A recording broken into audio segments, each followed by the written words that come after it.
Merci d'être avec nous sur TV5 Monde et merci d'avoir accepté de parler pour la première fois à une télévision. Je précise que nous avons contacté les autorités algériennes pour donner la parole à une voix officielle algérienne et que nous attendons toujours une réponse. Amira Bouraoui, tout le monde ne vous connaît pas forcément. Le 4 mai 2021, vous êtes condamné à 2 ans de prison ferme pour offense à l'islam et pour la même peine pour atteinte à la personne du président de la République. Vous étiez en liberté en Algérie, mais vous n'aviez pas le droit de quitter le territoire algérien, c'est bien cela. Pourquoi avoir décidé de fuir l'Algérie ? En fait, j'estimais que l'interdiction de quitter le territoire algérien était tout simplement illégale, parce que la constitution algérienne stipule que nous ne pouvons être sous ISTN que 3 mois renouvelables une seule fois, et que cette interdiction durait pendant des années. Parce que la première fois où j'ai tenté de voyager, après bien sûr le Hirak de 2019, c'était le 12 novembre 2021, où il n'y avait pas encore d'interdiction émise par la justice. Je suis tout simplement arrivée à l'aéroport et un agent de la police des frontières m'a sommé de rentrer chez moi, car il était dans le regret de me dire que je ne pouvais pas voyager. À ce moment-là, j'ai commencé à écrire au procureur de la République pour lui demander que cette interdiction soit tout simplement levée et que je puisse voyager comme je l'ai toujours fait. Malheureusement, il n'y a pas eu de réponse, et pourtant il y a eu plusieurs courriers via mes avocats, mais pas de réponse. Plusieurs tribunaux aussi, et pas de réponse. Et donc j'ai essayé encore une fois en septembre dernier de voyager, et là la BAF m'a dit qu'il y avait une interdiction de sortie du territoire. Et donc vous avez décidé d'employer des moyens illégaux, disons-le, vous avez franchi la frontière tunisienne. Comment avez-vous fait ?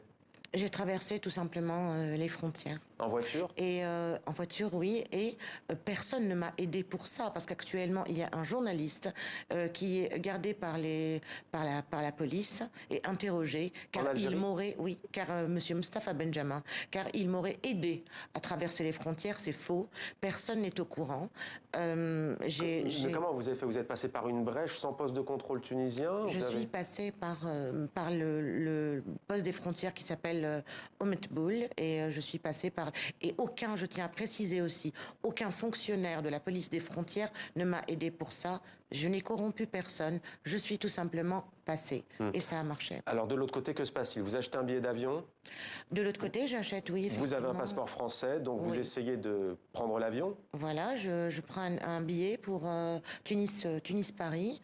Et là, à ce moment-là, je suis arrêtée à l'aéroport, parce que justement, je n'avais pas de preuve de comment j'étais rentrée en Tunisie, chose que je comprenais. Et donc, j'ai été mise en détention pendant 3 jours avec des criminels de droit commun.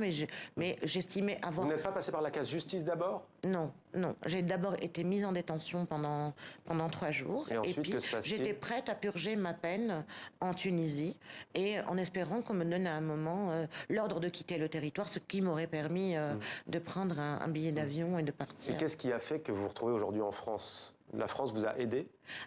Absolument pas. C'est-à-dire qu'il y a des rumeurs comme quoi j'aurais été exfiltrée par des services, etc.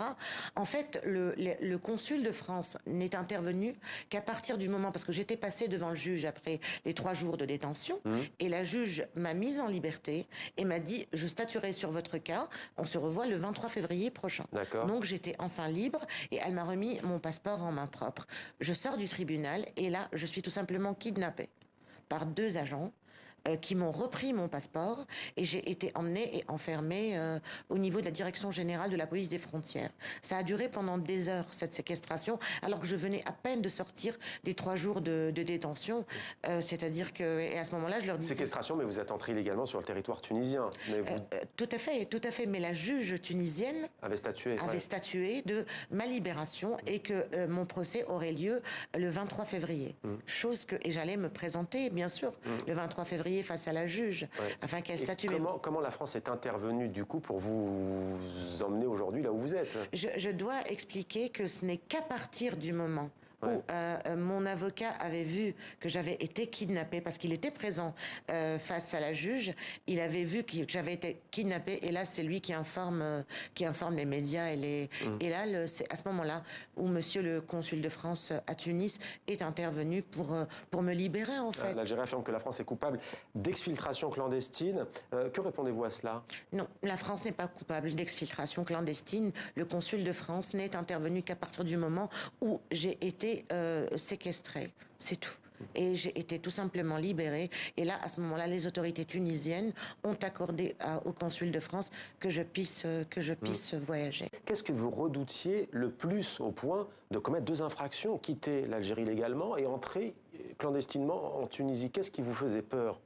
C'est-à-dire qu'il faut savoir que ça faisait des années quand même que j'étais sous pression, que j'avais énormément de procès qui sonnaient comme une sorte d'épée de Damoclès. C'était carrément tu te tais ou alors ça va finir pour toi en prison. Je suis une opposante depuis longtemps, ça date pas d'hier. La question que je vais vous poser, c'est que ça revient, y compris pas forcément de gens qui soutiennent le pouvoir en Algérie, mais de dire, bon vous voyez, ce sont des opposants aussi de façade parce qu'en fait, ils militent et puis quand ils ont des soucis, ils brandissent le drapeau français et ils trouvent refuge dans l'ex-puissance coloniale. Est-ce que vous entendez cet argument? Vous savez, si je suis... D'abord, je ne suis pas binationale, c'est-à-dire franco-algérienne depuis peu, c'est depuis longtemps, par un mariage mixte. J'ai 2 enfants qui sont nés aussi de cette relation-là, dont un est étudiant ici en France.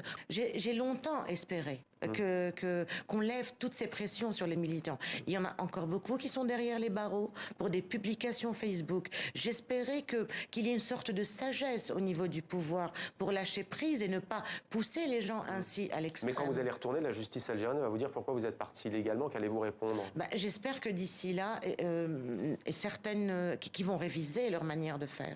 Parce que sinon, oui, ils vont pousser encore beaucoup de militants à quitter l'Algérie de manière illégale pour sauver leur vie, tout simplement.